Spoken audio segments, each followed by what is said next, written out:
इतिहास का एक ऐसा शेर जिसके नाम मात्र से पूरी अंग्रेजी हुकूमत कांपती थी।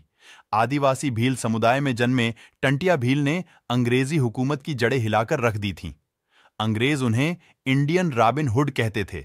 आदिवासी समुदाय में जन्मे, इसलिए शायद इनका नाम इतिहास में नहीं लिया गया। टंटिया मामा का जन्म 26 जनवरी 1842 में मध्य प्रदेश के खंडवा जिले की पंधाना तहसील के ग्राम बड़दा में हुआ था। टंटिया भील का वास्तविक नाम तांतिया भील था, लेकिन कम उम्र से ही अंग्रेजों के खिलाफ जंग छेड़ने के कारण उनका नाम टंटिया पड़ गया। क्रांतिकारी स्वभाव के कारण उनका यह नाम दूर दूर तक प्रसिद्ध हो गया था। टंटिया भील अंग्रेजी दमन को ध्वस्त करने वाली जिद तथा संघर्ष की मिसाल है। टंटिया भील के शौर्य की छवियां वर्ष 1857 के बाद उभरी, जिसने ब्रिटिश और हिंदू लोगों की हुकूमत द्वारा ग्रामीण आदिवासी जनता के साथ शोषण और उनके मौलिक अधिकारों के साथ हो रहे अन्याय अत्याचार की खिलाफत की। दिलचस्प पहलू यह है कि स्वयं प्रताड़ित अंग्रेजों की सत्ता ने जननायक टंटिया को इंडियन रॉबिन हुड का खिताब दिया। टंटिया मामा ने जल, जमीन और जंगल की लड़ाई लड़ी।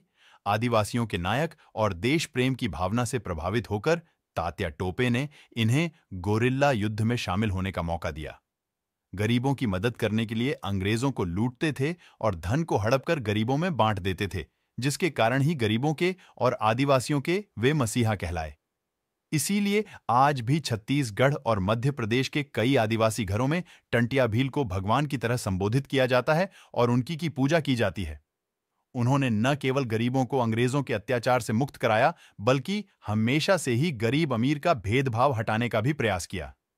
इसीलिए आदिवासी समुदाय के बीच इन्हें मामा कहकर संबोधित किया जाता है और आज भी भील जनजाति के लोग इन्हें टंटिया मामा कहते हैं। टंटिया भील अंग्रेजों के खिलाफ विद्रोह बहुत कम उम्र में ही शुरू कर दिए थे। अंग्रेजों का विद्रोह करने के लिए गोरिल्ला युद्ध नीति का इस्तेमाल करते थे। टंटिया भील बचपन से बहुत चालाक और बुद्धिमान थे। अंग्रेजों के अत्याचार के खिलाफ आवाज उठाने के लिए 1700 गांव में एक साथ सभा करते थे। वे इतने शातिर थे कि अंग्रेजों के ऊपर हमला करके इस तरीके से गायब हो जाते थे कि अंग्रेजों के 2000 सैनिक भी उन्हें खोज नहीं पाते थे। वह जानवरों के भाषा समझने में भी माहिर थे। जब अंग्रेज उन्हें पकड़ नहीं पाए तो कुछ लोगों की मिली भगत के कारण टंटिया भील को धोखे से अंग्रेजों ने पकड़ लिया और 4 दिसंबर 1829 को उन्हें फांसी पर लटका दिया गया। वह दिन आदिवासी समाज के लिए बहुत ही शोक का था, क्योंकि उस दिन इस धरती से एक महान और वीर क्रांतिकारी की मृत्यु हो गई। फांसी देने के बाद अंग्रेजों ने टंटिया भील के शव को इंदौर के निकट खंडवा रेल मार्ग पर स्थित पाताल पानी रेलवे स्टेशन के पास फेंक दिया।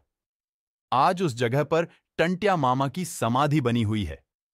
हम नमन करते हैं ऐसे वीर को जिसने आदिवासी समाज पर हो रहे अत्याचार के खिलाफ लड़ाई लड़ी।